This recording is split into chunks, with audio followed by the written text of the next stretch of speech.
네, 안녕하세요. 유복수 형제입니다. 오늘은 성경의 기본 진리, 예수 그리스도에 대해서 어, 전편에 이어서 말씀드리도록 하겠습니다.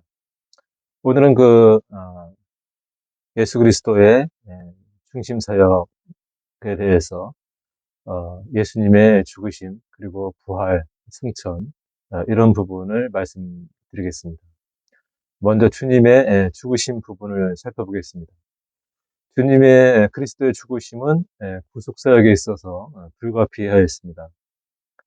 예, 요한복음 3장 14절에서 보게 되면은 모세가 뱀을 진 것 같이 인자도 들려야 하리니 이런 말씀이 되어 있습니다. 또한 이것은 하나님의 영원한 뜻의 일부였습니다. 히브리서 10장 7절에 기록하기를 이에 내가 말하기를 하나님이여 보시옵소서 두루마리 책에 나를 가리켜 기록된 것 같이 하나님의 뜻을 행하러 왔나이다 하셨느니라.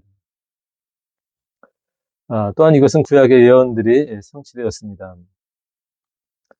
아, 이사야 선지자는 에, 이사야서 53장 5절에 이렇게 기록하고 있죠. 그가 찔림은 우리의 허물 때문이요. 그가 상함은 우리의 죄악 때문이라.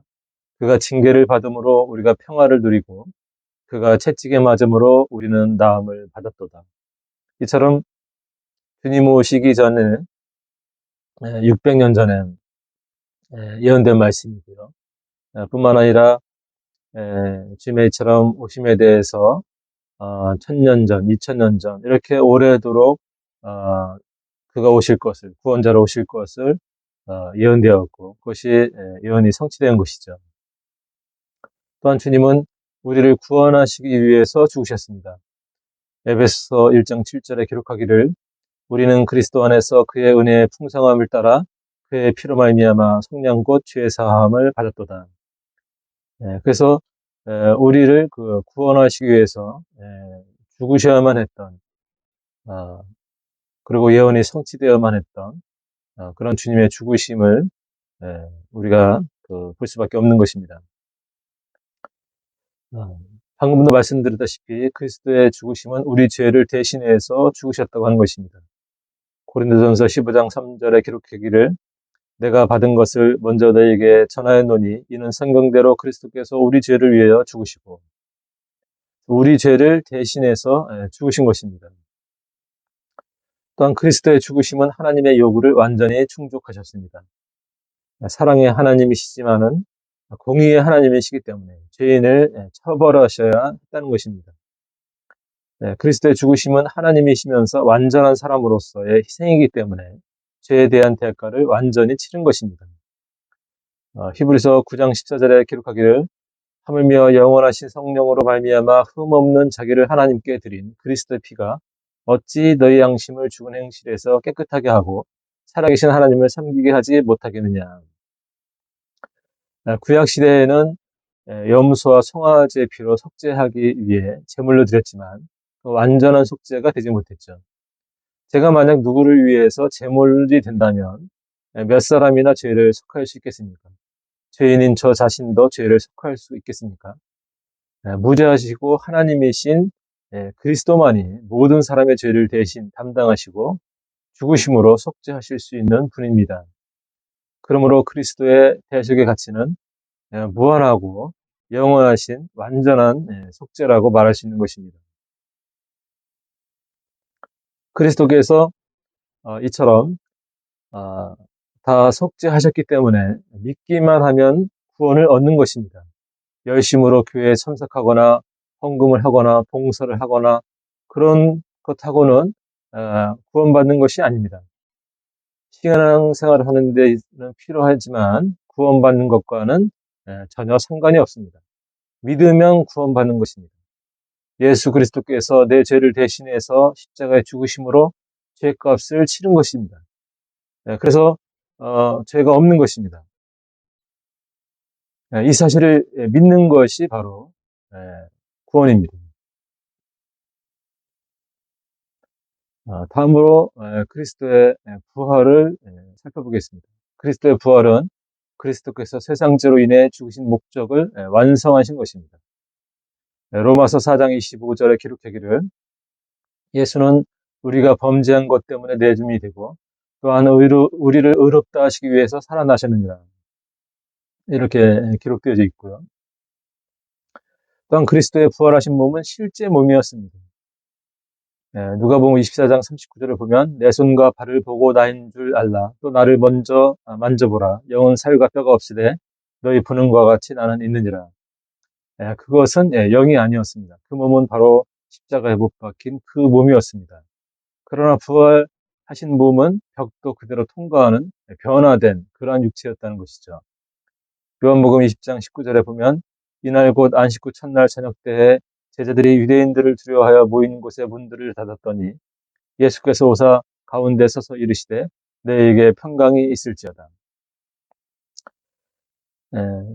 이처럼 부활하신 후 그리스도는 제자들에게 적어도 10번 나타나셨습니다.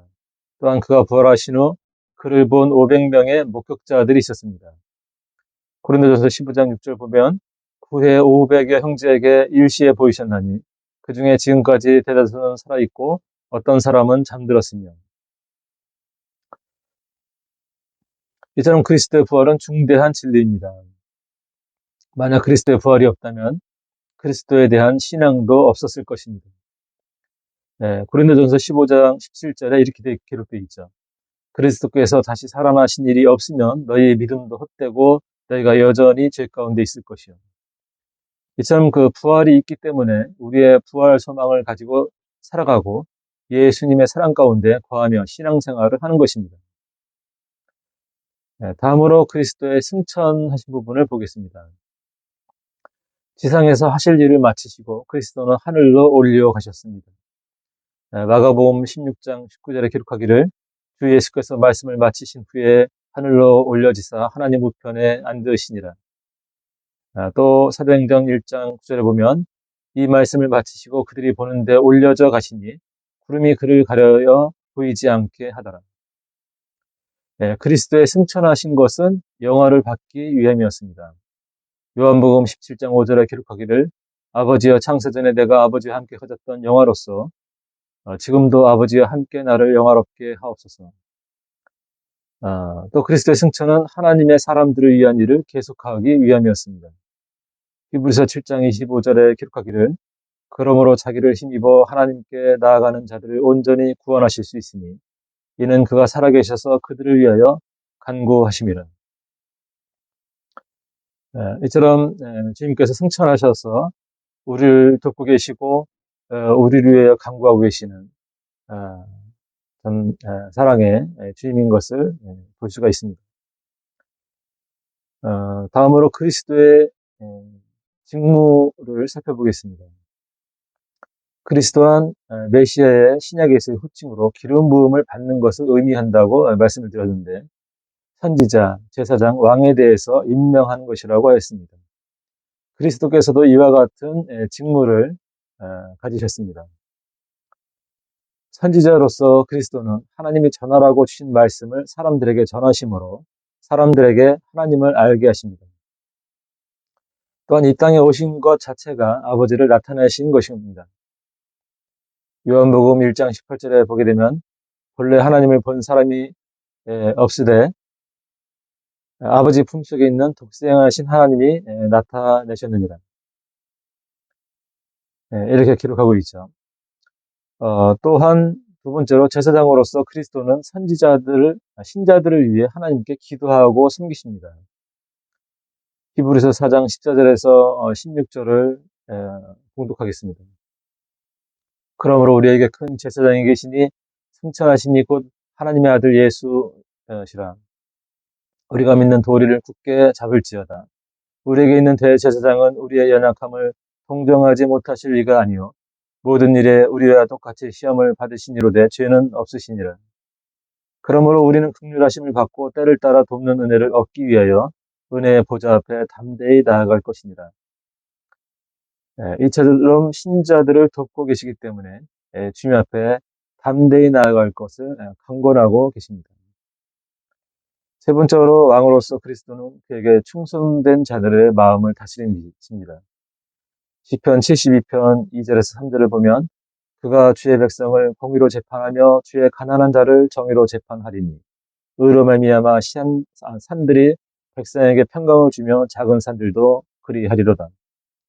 또한 8절 보게 되면 그가 바다에서부터 바다까지와 강에서부터 땅끝까지 다스리리니. 이처럼 주님께서 모든 것을 다스리시기 때문에 주님 안에 거할 때 평강과 평화를 누리고 복을 받게 되는 것입니다. 네, 오늘 준비한 말씀은 여기까지입니다. 예수 그리스도를 믿으시고 구원받아서 부활 소망 가운데 주님의 사랑 가운데 살아가시는 그런 신앙생활이 되시기를 바랍니다. 오늘도 시청해 주셔서 감사합니다.